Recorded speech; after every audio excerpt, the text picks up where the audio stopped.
What's going on, guys? Welcome back to another episode of Lockdown Coverage. If you guys are new to the channel, my name's Daniel. On today's episode, I'm covering news all around the NFL, and trust me when I say there's a shit ton of news, there was a shit ton of news that broke over this weekend, whether it was player extensions, players finalizing extensions, or players just switching teams, and I'm gonna get to all of it as quickly as possible so I don't waste any of your time. And guys, before I get started really quick, I just wanted to say, please subscribe to the channel if you guys actually like NFL coverage and updates. I'm gonna be doing this all season long, particularly all around the NFL with important news and tracking big time players. So let me get into it. My first player news around the NFL, and probably the most important, is speculating around Deshaun Watson. And Deshaun Watson just became probably the second highest paid quarterback in the NFL, right behind Patrick Mahomes. And when I say right behind, it is a little sliver down because Patrick Mahomes will eventually average $50 million for his extension. But Deshaun Watson got a 4-year, $160 million deal with a no trade clause, which I wanted to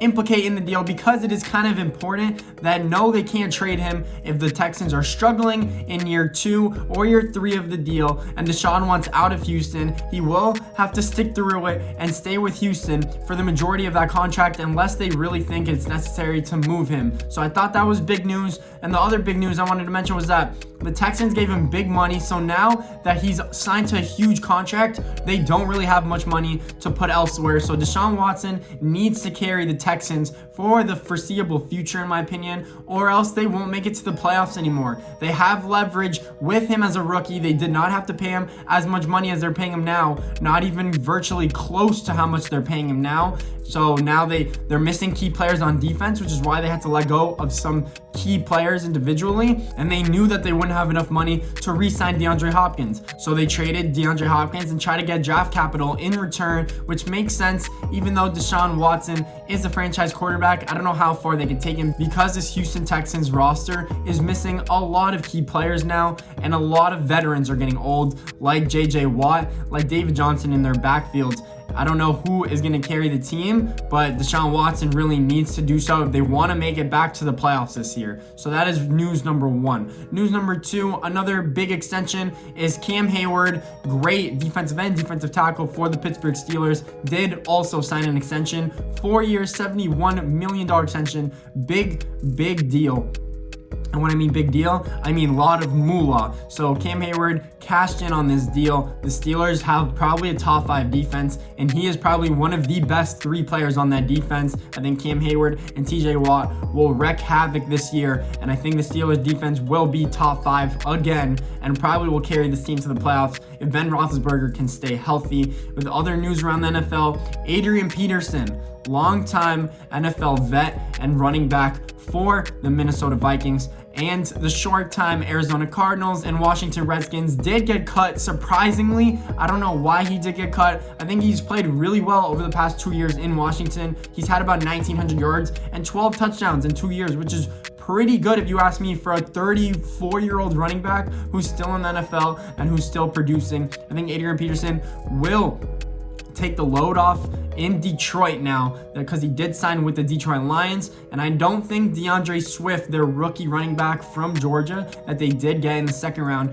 will contribute as much early, especially with AP there. I guess that kind of means that Kerryon Johnson and DeAndre Swift were not cutting it. That is probably why you signed a veteran so late. That, or they just needed depth. But I'm going to say that they're not cutting it. DeAndre Swift is struggling in training camp, so it makes sense to bring Adrian Peterson, and he can't hurt the team at all. I think DeAndre Swift can benefit from him greatly. I think it's a good signing for Detroit. Other news around the NFL, Jadeveon Clowney finally signed with the team. And no, it was not $18 million like what he was anticipated to get in free agency. He only signed a 1-year deal for around $12 million with the Tennessee Titans. So now he's on a contender and he's on a good team that has a good pass rush, in my opinion. Jadeveon Clowney needs to produce sacks if he wants to cash in on this 1-year deal and get a 5-year extension worth around $20 million a year. I think he needs to do so. He's proven that he's been a stud against the run, and he puts pressures on the quarterback, but he needs to finish the plays that he started. If you can't finish and can't get sacks, where's the value? Yes, QB pressures is valuable, but sacks is probably the the most valuable thing in the NFL, especially if you get double team. You're drawing one-on-one matchups against everyone else on the offensive line to help out all your teammates. So Jadeveon Clowney, get to the quarterback so you could get a big payday. I love the guy. I love him coming out of college in South Carolina. I think he deserves the big money. So show that you deserve it, in my opinion. Other players that are finalizing extensions right now, literally as I speak, is one, DeAndre Hopkins, like I mentioned, from the Texans, now on the Arizona Cardinals, will probably be one of the highest paid wide receivers in the NFL. If I'm not mistaken, he probably will get the richest deal, right up there with Michael Thomas, because he is that good, because Kyler Murray will use him in that Arizona offense like he should. I think that DeAndre Hopkins is a top 5 wide receiver and deserves a long-term extension. He will be getting it in the next day or two for the Arizona Cardinals. Another player that is finalizing a deal,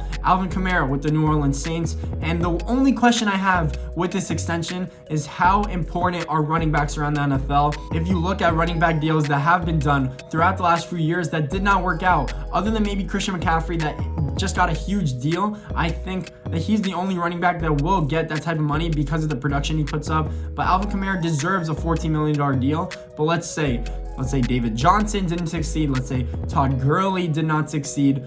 There's been plenty of big running backs that have gotten big money and have not put up production like they should around the NFL. And it's not like these running backs are just getting old and getting injured or bummed up, but Todd Gurley didn't play well for the Rams, had knee tendonitis, and now gets traded to Atlanta. And now you have David Johnson, who could not stay healthy or get on the field in Arizona and is now traded to the Texans. So there's a bunch of situations where these running backs have not put up the numbers they should when they get paid this much. So Alvin Kamara, that's the only thing I would be worried about. I would keep him from carrying the ball 25 times a game to make sure he stays healthy and on the field, because he is just important to Drew Brees in that passing game as he is in the running game. I think Latavius Murray, their backup running back, can carry the load and take 10 carries away from Alvin Kamara a game. No, it's not going to be good for anyone in fantasy that has Alvin Kamara. Some more news around the NFL. Cam Newton and Ryan Fitzpatrick have both been named starting quarterbacks for the New England Patriots and the Miami Dolphins. That is big news. I think that they're both going to be playing in week 1 against each other. So it shows that Tua Tagovailoa is still going to be on the bench and be the backup quarterback to start the year. And Cam Newton was easily the starter for New England, and they desperately needed a quarterback.